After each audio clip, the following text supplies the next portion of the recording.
Hello and welcome back, everybody, to the Just One More Level podcast. I am your co-host, Christian. And I'm John. And today we are playing, well, have played this week, I guess, Porky Pig's Haunted Holiday at the request of John here. So, yes. What made you pick this game real quick before we get into it? Well, I will say that it's definitely nostalgic for me. It's not it's not particularly a classic by any means, and it's definitely not some sort of hidden gem on the Super Nintendo. But yeah, I mean, it's not the worst game ever, though. No. There's certainly worse out there. Oh, absolutely, yes.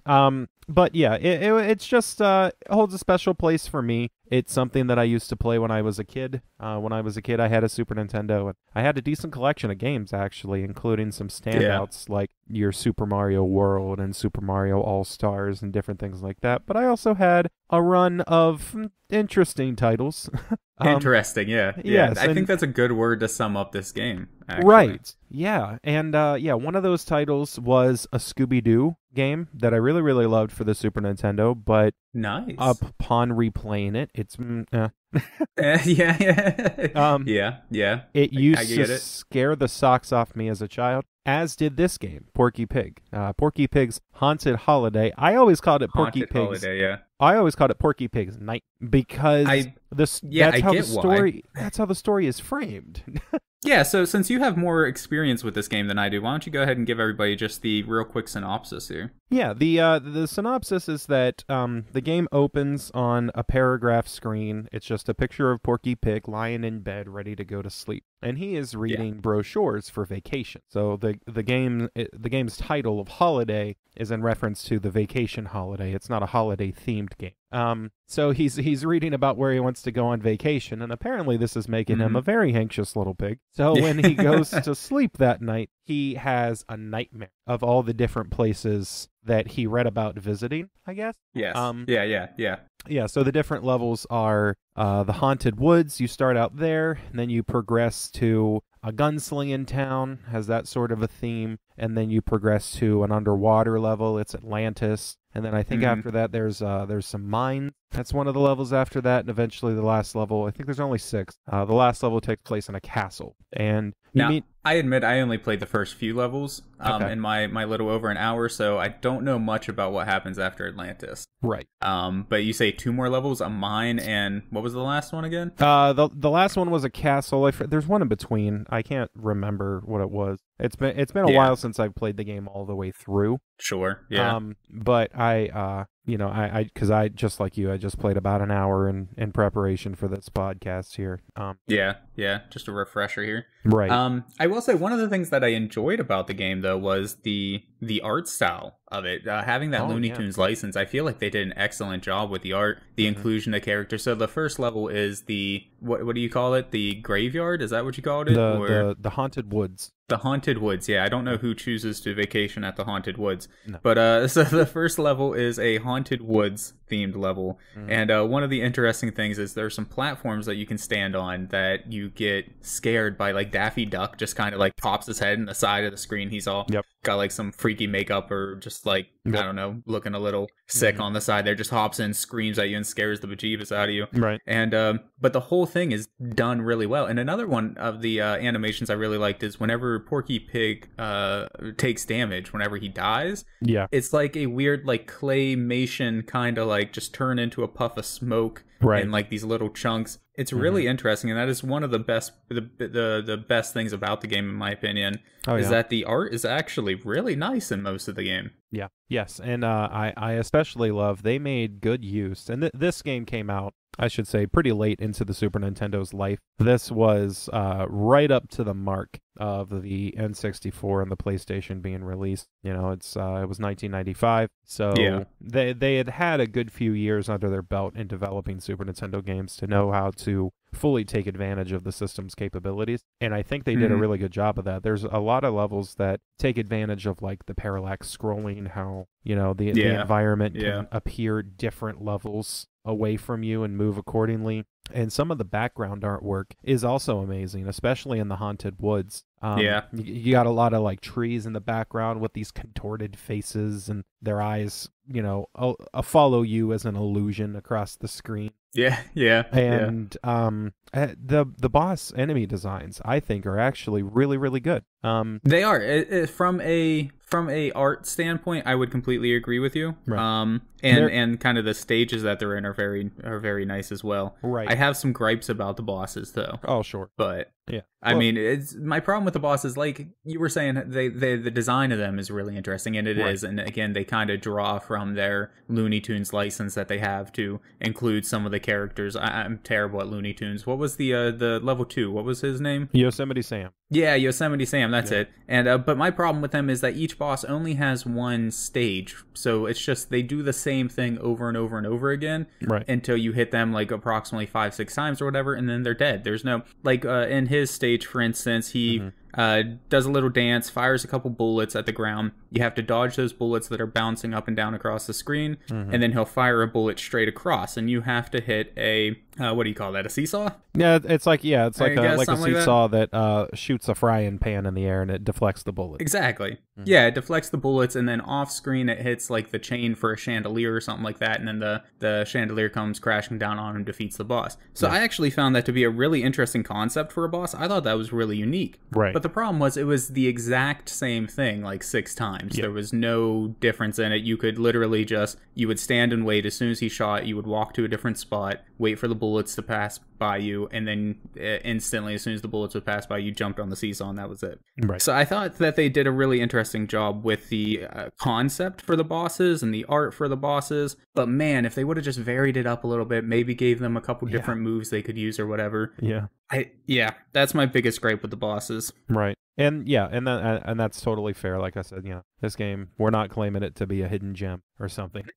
But no. just a nostalgia trip, really. And I think that what's interesting the most is how much care they took into the little details, and because they did not have to. Like the Porky Pig's animation actually fascinates me. Like when he's idling, he'll start muttering, or he'll start like shaking in fear and chewing on his fingers as if reacting to the environment around him. And all of his animations for moving and for jumping and for attacking, because I don't know if you were able to find it, but in each level there is hidden a bowl of fruit, and if you find a bowl of fruit, you're able to throw projectiles. Yes. The projectiles I didn't find it, I don't think, on the Atlantis stage. I don't think I found it. But I do know I found it in the second level for sure, and I'm pretty sure I found it in the first level as well. Or the first area, because I guess there's actually sub-levels, but whatever. You're able to throw projectiles, and I think that his animation for throwing them, it's very dramatic and exaggerated. Yeah, like it is. But that's what I was going to say. Yeah, exactly. That's how a cartoon should look, though. Right, exactly. So it's very dramatic and exaggerated, but the projectile itself doesn't do a lot. No, I mean, it does kill an enemy. I think pretty much every enemy is one-hit kill besides the bosses. So, I mean, most of the enemies in this game are fairly easy to get around anyways. Right. But, I mean, it makes some areas a little bit easier, I guess. Being able to throw some fruit at them. A little bit, yeah.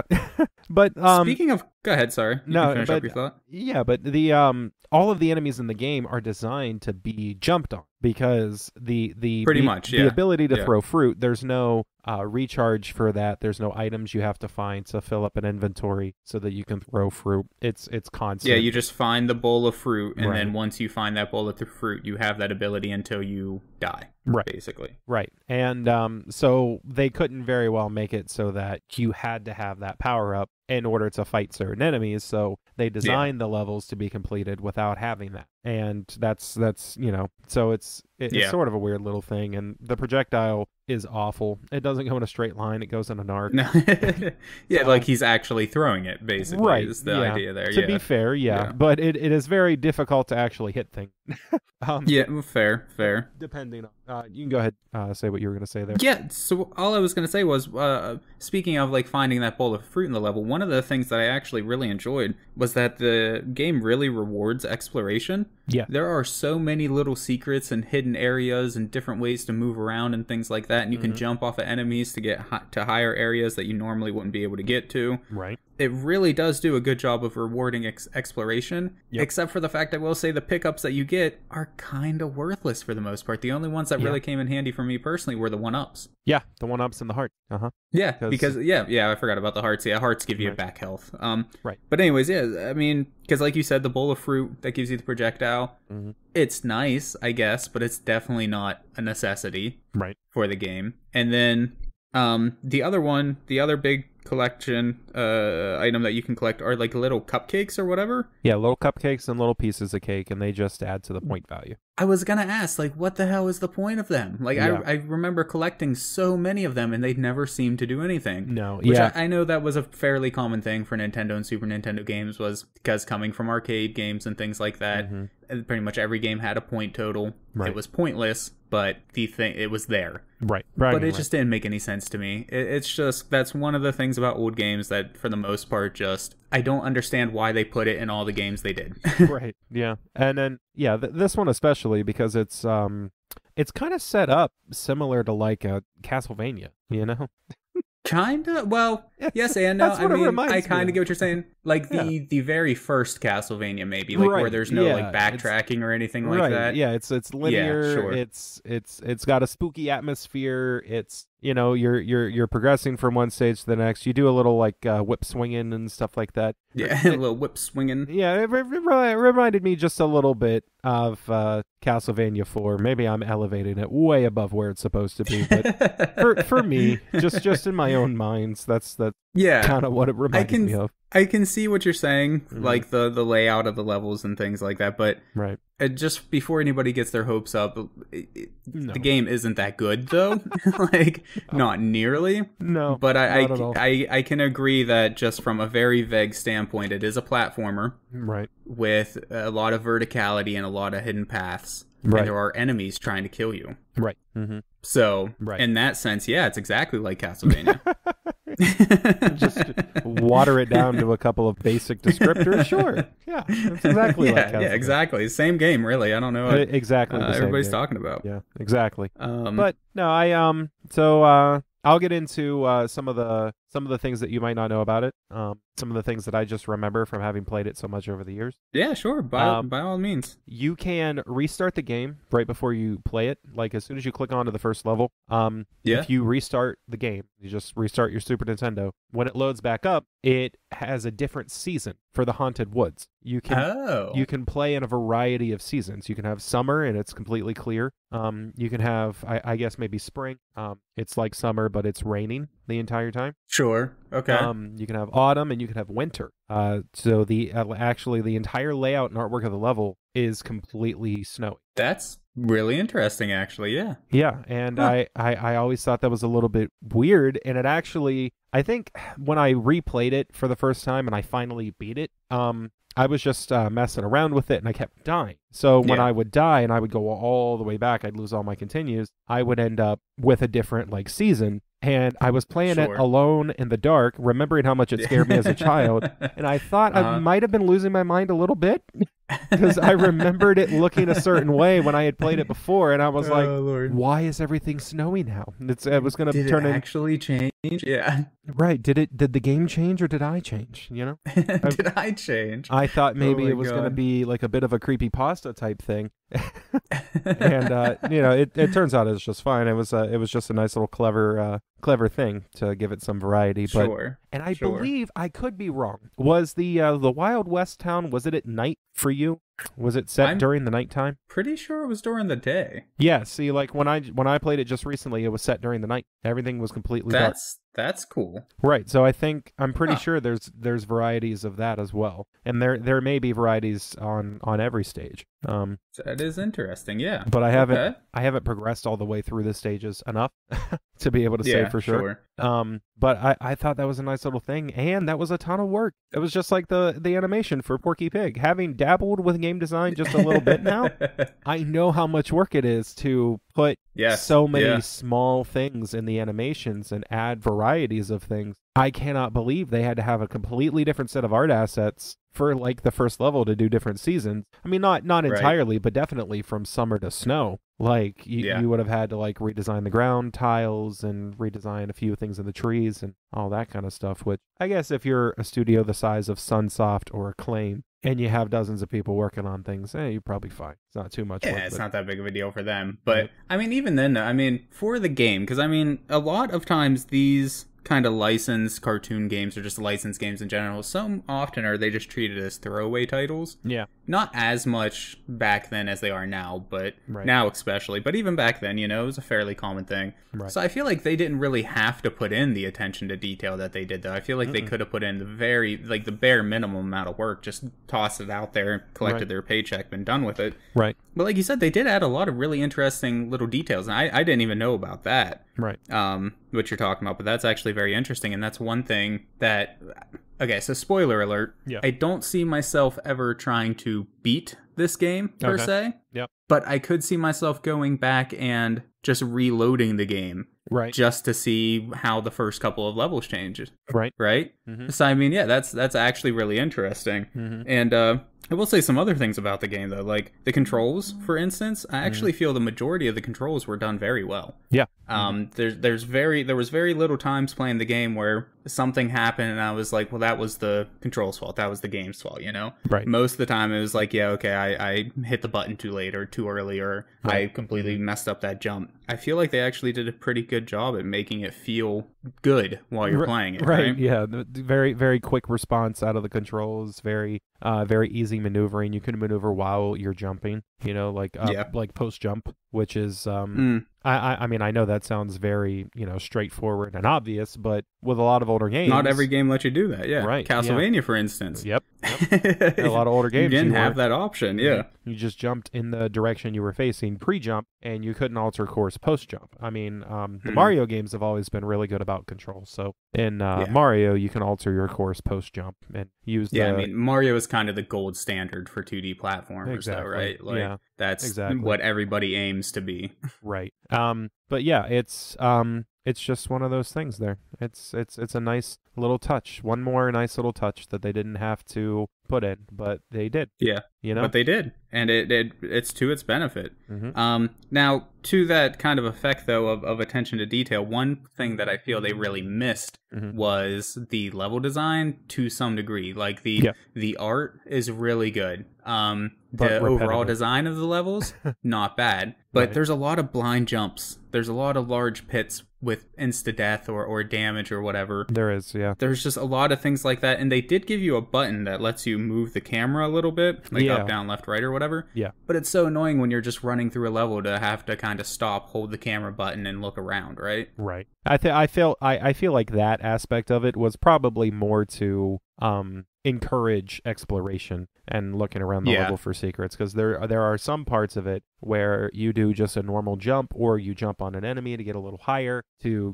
get to somewhere that you can immediately see, but upon doing that you'll be able to see just at the top of the screen somewhere that you didn't know even existed, and now you want to go explore that. And so that's really cool. I feel like I don't know what it is, but for some reason I still feel like the game has a bit of a creepy atmosphere. No, I kind of do, especially, like, not as much in the second level, right? But in the first level especially, I mean, being the haunted forest or whatever, right? And a little bit in the third level, Atlantica as well. It is a little creepy at times, and I mean, the second level specifically was just obviously meant to be creepy, but there is something almost haunted feeling about the game. Throughout like the entire thing. The sound effects and a lot of the sound effects are very plain cartoon kind of sound effects. You jump on somebody's head and you get a spring boing noise. My note on the sound effects is literally sound effects are meh. Yeah, they're not bad. They're not offensive. Most of the sound effects are okay. Even like Porky Pig's rambling doesn't sound that clear. It sounds very muddled. Yeah.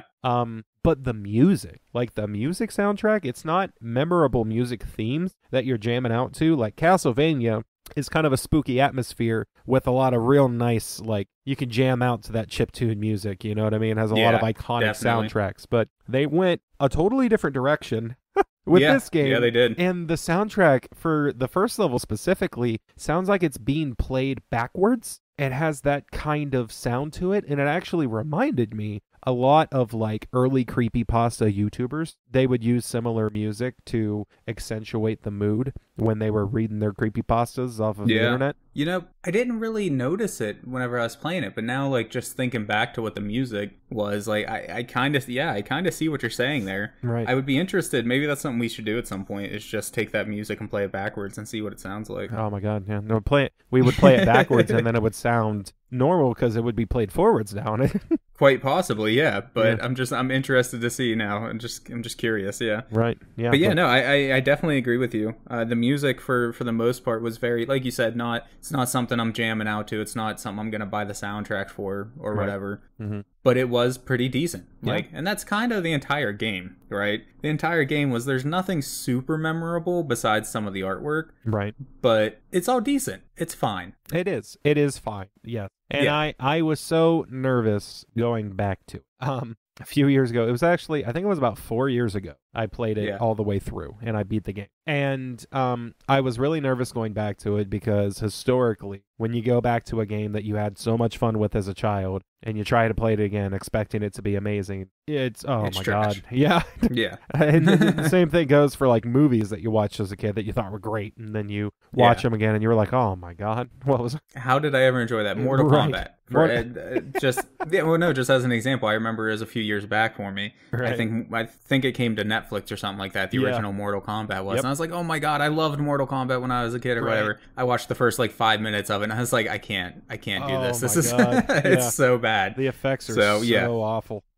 I completely understand what you're saying. Yeah. Yeah, but I was really nervous, and then when I got into it and I started playing it, I was like, you know what? Not that bad. This is pretty good. I'm gonna play this. It's really not. Like, it's really not that bad. Right. Like, it was a real. That's good. I'm sorry. It was just. No, you're okay. It was real nice. It was a real nice little nostalgia trip for me, and still challenging for me personally. I played it in 2 different modes. I played in hard mode and in easy mode. There's not much difference between normal and hard mode. The only difference is in hard mode you start out with 1 less heart. You're able to refill that heart, but they start you out with 3 instead of 4, and I believe you get a little bit more hit damage off of the enemies in terms of your hit box, because I noticed when I played it in easy mode, I was able to sort of run into some of the enemies and they would react as if I jumped on top of them, like they would just disappear. But on hard mode, when you run into the enemy, you still take a hit, but it still reacts as if you jumped on top of them. Yeah, so it was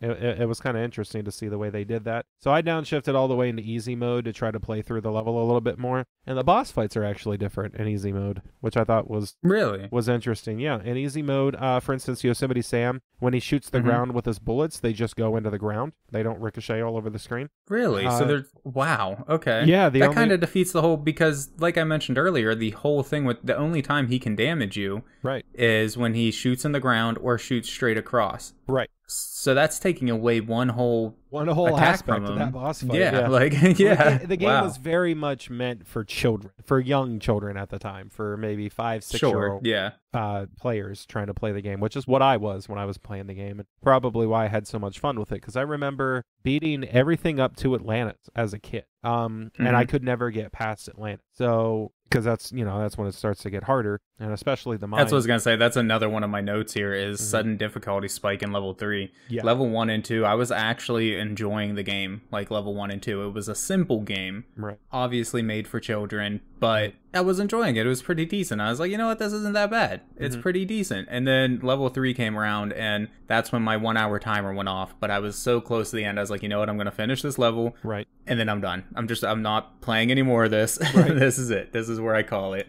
Atlantis is where it all fell apart for me. Yep. And I remember having a lot of fun exploring Atlantis. When I was playing as a kid, and I thought it was just so expansive and there was so much to explore. There's really not, but It's not massive, but there is a decent amount of area, and it is a kind of maze. It took me longer than I like to admit to find my way out of Atlantis. Like, it was actually kind of rough. Yeah.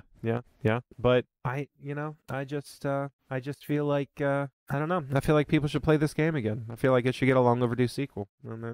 I mean, I don't know about a whole sequel. Oh, a whole sequel. But I will say, if you're a collector, if you ever have the chance or whatever, it is worth it. Yeah, it's worth giving a play. I would not suggest beating it. I would not suggest trying to complete the game unless you end up really enjoying it. Right. But load it up for an hour of mindless fun. Yeah, I don't see anything wrong with that. One more thing, though, that I wanted to mention. I don't know if there's anything else you want to talk about with the game, but one more thing. On the topic of Atlantis, the bubbles. So there's these creatures that you can jump on. And whenever you jump on them, they kind of release a bubble that you can stand on to carry you up higher. Oh, that's so, it gets rough, though.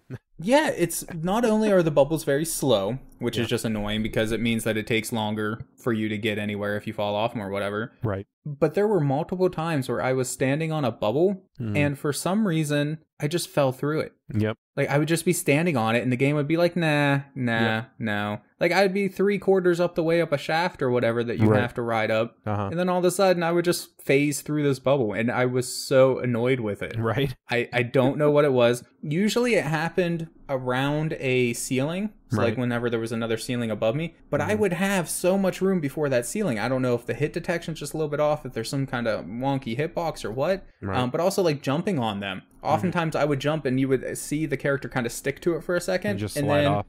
And then just fly off. Yeah, I don't know. That was the most annoying part to me. Right. It's the same way with the trees. And like, there's 2 stages where you're on a big tree in the haunted forest, the haunted woods, whatever it's called. Yeah. There's 2 little sections where you're the first section you're climbing up the tree, and the second section you're sliding down the tree, and you have to jump at the right times in order to. Which actually was pretty interesting to me, to be honest. Those levels were okay. Yeah.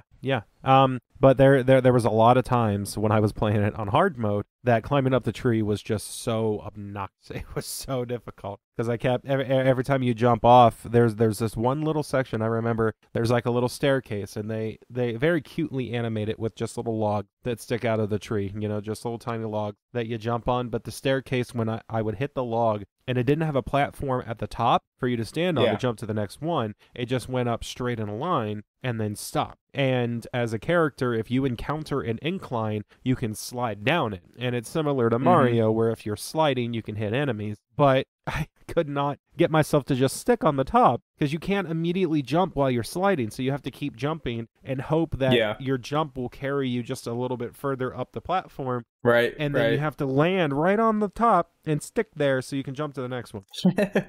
And I did that. I will say I didn't play on hard, but I didn't have much trouble with that, I will say. Yeah. So I actually quite enjoyed those levels. Right. Like, I don't know. I thought they were quite nice. Another big one to mention is when you're playing on hard mode, you get, I think, 3 continues, including 0. Okay. And normal mode, I think it's 5, but on easy mode, you get 9. Wow, okay. You get 9 whole continues. Which honestly, I'm all for difficulty settings, though. Right. I think it's always a good option, especially because there's so many kids who want to get into games or want to play games or whatever. Right. But a lot of games are just too hard for them, so give them that option. Make the hitboxes more forgiving. Give them extra continues. Give them extra health or whatever. Right. I mean, children are just people with disabilities, elderly people, or people who are just trash at video games. Like me. Video games are for everybody to enjoy. So I'm all for that easy setting. Right. I also really like hard modes in games, though. I play most of my games and at the hard or very hard setting or whatever. Right. So I'm all for that. Mm-hmm. For sure. But so I guess I guess that kind of brings us to the end. I kind of picked one there wasn't too much to talk about. Yeah, well, I mean, it was an older game. It's fine. We've said plenty, I think. But I will say, so, I mean, the name of the podcast is just One More Level. I think kind of our thing is to answer whether or not a game is worth playing for just one more level, right? So what do you think? Would you play this game for one more level? I mean, you've beaten it before, so. I have beaten it before, and for me personally, yes, I would play it just one more level, if not more. For me, the art and sort of the creepy atmosphere and the nostalgia factor, of course, all comes into play for me, and it's something that I enjoy coming back to again and again. For me, it's not quite the same story. For the first couple levels, definitely. Right. But once I hit that third level, I just can't recommend playing it anymore after that. Right. But again, as I kind of mentioned earlier, if you have the game or you're just looking for a way to waste an hour or two or whatever, I think that it's worth playing the first couple levels, right, at least. Right. Yeah. Would I play it just one more level? No. Not unless it's to see some of those Easter eggs that you were talking about, like the night mode and the changing seasons and things like that. Right. But would I start from my save and play one more level? No way. I'm done with it. Right. So yeah. I mean, that's kind of it. That's Porky Pig's Haunted Holiday. Then, Porky I guess, Pig's Nightmare / Haunted Holiday. Nightmare. Yeah. I guess. So for next week, what are we playing, John? Do you remember? I don't remember. No, what are we playing remember? next God week? of War. We're going to play God of War. We're going to play God of War? The original God of War. And I mean, the best. Obviously it's because there's a new God of War game coming out, so we're just trying to hit those those searches there. But it's also a game, one of my favorite games when I was younger. Right. One of my favorite series of games to this day. So I'm excited to revisit it a little bit. This will be a good one for me because I actually have not played that much of God of War. The franchise as a whole, or even the first game. I have the first game, but I've tried to play a little bit of it before, but I don't think I've ever made it past the the first level boss. Hydra. Sure. I think the water snake thing. Yeah. So it's been so long at this point, I can't actually remember. I think, in the original God of War, you're on the ship. Yeah. And you get attacked by, but it's been years since I've played it, so it'll be interesting with the new God of War game, because I don't know how much you know about the new God of War game, but they completely changed the gameplay style. Really? It's more of like an open world adventure game instead of like a linear puzzle platformer with like a 3D linear puzzle platformer like the old games were. Okay. This is now like an action RPG, the new style of games. Okay. So it'll be interesting to go back and see kind of how I enjoy it now after playing through the newer game there. Yeah, I have yet to play the last one, the most recent one, where it's it's just God of War. They just rebooted. It still continues the story of God of War, right? But it's just called God of War. Yeah, they made a switch, right, to Norse mythology instead of Greek. Yeah. Events that I won't spoil for anybody mean that the old mythology couldn't really do much with that anymore, right? And so one thing leads to another. He's now up in the north, and them Norse gods, man. Yeah. He's just he's just checking them off. Yeah, one by one. Get all the mythology. But so look forward to that, everybody. That'll be next week. Absolutely. After that, we have some Final Fantasy. I think we're going to be playing. Going to be touching on that, and then we're going to do a little bit of Halloween stuff. I mean, we're coming into favorite. Well, actually, by the time this episode comes up, it will be October. Right. So, or not this one. It'll be September 30th. So almost be October. Yep. So yeah, Halloween's coming up. We'll be doing a couple different games. I know Fatal Frame, probably Five Nights at Freddy's, touching on that, which is something I've never played. Right. And I'm very familiar with. We're looking for ideas for a little bit of a special. We want to do a little something for Halloween there. So if anybody has any suggestions for Halloween themed or just spooky games, you can hit us up at our new Twitter account. Shameless plug here. Shameless plug. So we do have an official Twitter account now. I mean, there's not a whole lot on there just yet, but it is there. It's just One More Podcast, or the handle is at One More Podcasts with an S. So hit us up on there. Feel free to follow us. We'll both be checking in from time to time, seeing what people are saying. And yeah, if you ever have any suggestions for games, especially Halloween games, make sure to let us know on there. Yeah, absolutely. Well, thank you so much for doing this. Yeah, by all means. Like I said, for the most part, I enjoyed it. So it actually wasn't that bad. I was skeptical going in, but yeah, it wasn't as bad as I thought it was going to be. I am glad I was able to pleasantly surprise you. Yeah. So, John, before we go, though, where can everybody find you at if they want to see more of you? Everybody can find me on my YouTube channel, The Dorseman. I'm going to start as of next week, I believe, or perhaps the week after. I'm going to start uploading the games that we are playing. It might be a little tricky with the PS2 one, but I'll probably figure something out. I'll get it working. I'm not very technologically inclined, as at least not as much as you. Well, I mean, even I'm still setting up on the capture thing. So that's the thing. For episodes of this that are going up on YouTube, for instance, we are going to try to include footage. Can't guarantee it'll work for every game. Right. It depends on what kind of system films we have that we're capable to capture and things like that. Right. But yeah, there will be a YouTube channel for this podcast coming up, most likely the same day this podcast comes up or goes out. And like I said, we'll try to have footage. No promises right now for every game, but most games, hopefully. Most games. Right. Yeah. But yeah, so the Dorseman. Doing some gameplay over there. Yeah, and you can follow me on Twitter at John Dorsey1. I'll probably be uploading things for this as well as for my YouTube channel. So I'll be doing updates and different things on there. But that's what I got going on. And where how about you? Where can we find you? Yeah, so I too have the Twitters, of course, at Stream the Steam. I also do the YubTubs and the Twitches. Right. So I do the game streaming and the recording and all that. It's Stream All the Steam on Twitch and on YouTube there. I mostly just do random gameplay of whatever game I feel like. There are a handful of games I'm trying to complete, but I've been kind of lazy on doing those, not gonna lie. And then when I can, I upload or stream gameplay that I'm doing for the podcasts here. And then I will say, for links for all of those, we have them kind of listed in the About Us section on our website for the podcast here. So that's shows.acast.com/just1morelevel. It should also be in the description for the podcast on whatever site or app you're using to listen, though. So yep. Yeah, check us out, everybody. Yep, absolutely. And thank you so much for listening, everyone. You didn't have to, but you did, and I appreciate that. Yeah, we definitely appreciate your time. If nothing else, thank you for joining us. Yep. All right. Bye-bye, everybody. Yep. Bye-bye. Love this podcast? Support this show through the Acast supporter feature.